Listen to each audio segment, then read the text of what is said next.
안녕하세요 여러분. 오늘은 상황관리 모형에 대해 알아보겠습니다.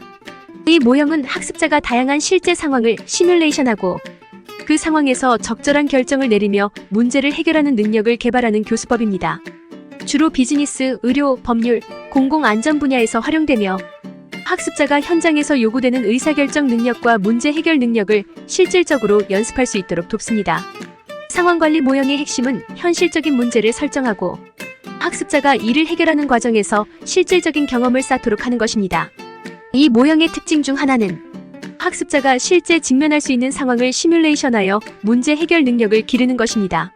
이를 통해 학습자들은 현실적인 조건에서 문제를 해결하는 능력을 개발하게 됩니다. 또 다른 특징은 역할 중심의 학습입니다. 학습자들은 특정 역할을 맡아 문제를 해결하며 이를 통해 다양한 관점과 책임을 이해하고 수행할 수 있습니다. 또한 이 모형은 의사결정 훈련에 중점을 두어 복잡한 상황에서도 신속하고 정확한 결정을 내리는 능력을 배양합니다. 학습자는 상황의 압박 속에서도 논리적이고 체계적으로 사고할 수 있도록 훈련됩니다.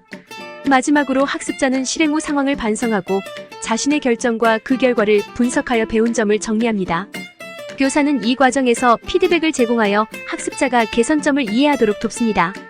이제 절차를 살펴보겠습니다.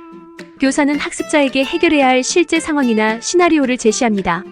이 상황은 충분한 도전 요소를 포함하며 여러 가지 가능한 해결책을 제시할 수 있습니다.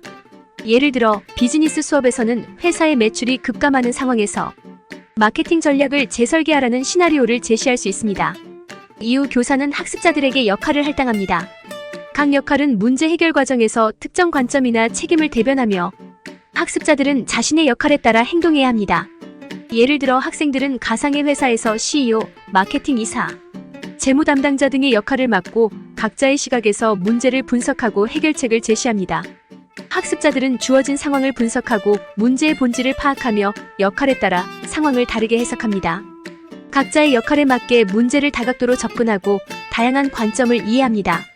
예를 들어 CEO는 시장 상황을 분석하고 마케팅 이사는 소비자 행동을 분석하여 문제의 원인을 찾습니다.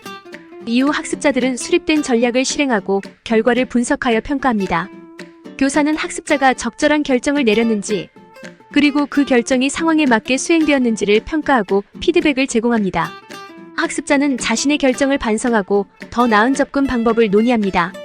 예를 들어 각 부서의 전략이 실행된 후 매출 변화를 분석하고 전략의 효과를 평가합니다. 상황관리 모형의 교육적 활용 및 장점은 실제적 문제 해결 능력 향상입니다. 학습자가 실제 상황에서 문제를 해결하는 능력을 배양할 수 있으며 이론적 지식을 실무에 적용해 볼 기회를 제공합니다. 또한 복잡한 상황에서 빠르고 정확한 결정을 내리는 훈련을 통해 학습자의 의사결정 능력을 향상시킬 수 있습니다. 이 모형은 다양한 교육 분야에서 활용될 수 있어 비즈니스, 의료, 법률, 공공안전 등 다양한 분야에서 실무 능력을 배양할 수 있습니다. 하지만 이 모형에는 몇 가지 한계와 고려사항이 있습니다. 현실적인 상황을 재현하기 위해서는 시간과 자원이 많이 필요할 수 있습니다. 교사는 적절한 자료와 환경 설정을 위해 세심한 준비가 필요합니다. 또한 상황이 너무 복잡하거나 학습자가 역할에 과도하게 몰입할 경우 학습 목표에서 벗어날 위험이 있습니다. 교사는 상황이 학습 목표와 일치하도록 적절히 관리해야 합니다. 마지막으로 학습자가 상황 종료 후 자신의 결정을 충분히 반성하고 개선할 수 있는 기회를 제공해야 합니다. 이를 위해 교사는 효과적인 피드백과 반성적 토론 시간을 마련해야 합니다. 상황관리 모형은 학습자가 실제 상황에서 요구되는 복잡한 의사결정과 문제 해결 능력을 기를 수 있는 강력한 교수법입니다. 이를 통해 학습자들은 학습 내용을 실제 상황에 적용하는 실질적인 경험을 쌓을 수 있으며 이러한 경험은 학습자의 실무 능력을 크게 향상시킬 수 있습니다.